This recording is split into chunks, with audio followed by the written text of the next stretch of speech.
Today we're going to talk about uncertainty and how some measurements, there's a little bit of ambiguity as to what the measurement actually is.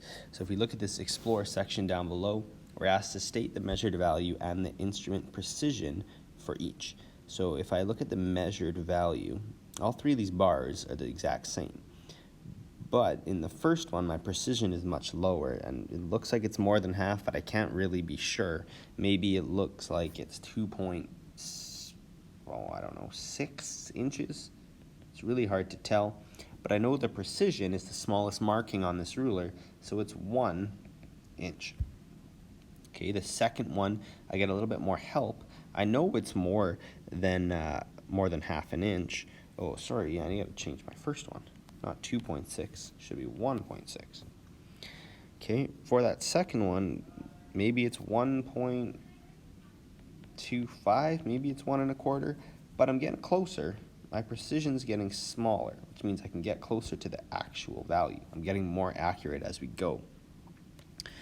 Now, if I look at the third one, this one's going to really help me out. So I'm a little more than half, less than 3/4. So I'm actually closer to my first guess of 1.6.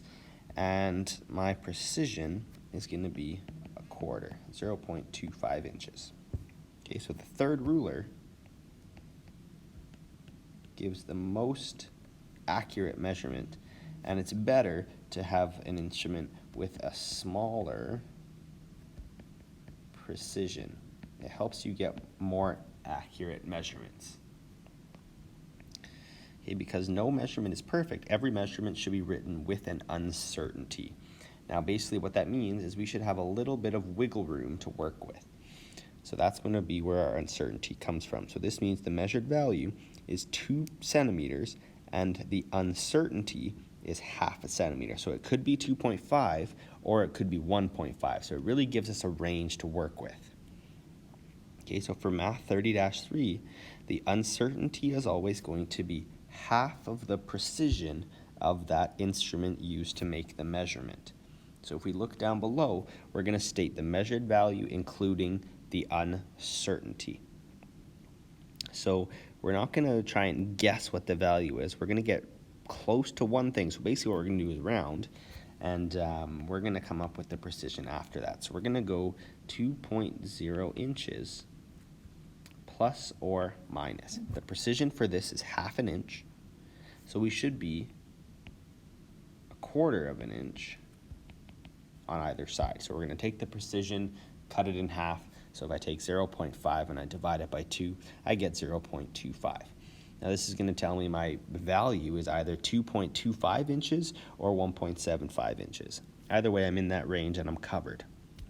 Okay, for part B, we're going to round it up a little bit and go to 2.5 inches plus or minus. Now my precision again is 1/2, which makes my uncertainty 0.25 inches.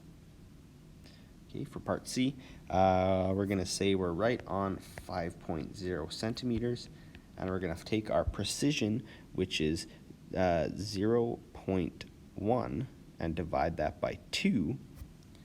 So if we take 0.1 and divide it by 2, we're going to get 0.05 centimeters on either side. Okay, so this is how we would write a number along with its uncertainty.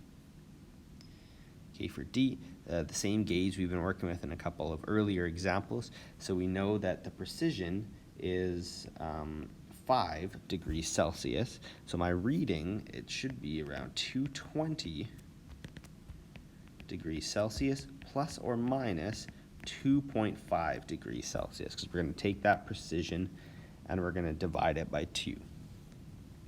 Okay, so that second example, for each measurement, state the smallest possible and the largest possible values. So if I take 25 and I subtract 1/2 centimeter, my smallest possible is going to be 24.5 centimeters, and my largest one is going to be 25.5 centimeters. It tells me a range of values I could possibly have. Okay, for B, 10 inches minus 1/2 inch, that's going to bring me to 9.5 inches. And if I go the other way, 10 plus 1/2 inch is 10.5 inches. Last one, 220 minus 5, 215 degrees Celsius. And if I add 5 to go the other way, we get 225 degrees Celsius. Okay, a little summary down below. Because no measurement is perfect, every measurement should be written with an uncertainty. There's an example for you, just like we've done above. And for our course Math 30-3, the uncertainty is going to be half the precision of the instrument used to make the measurement. So you can try a few out on your own below.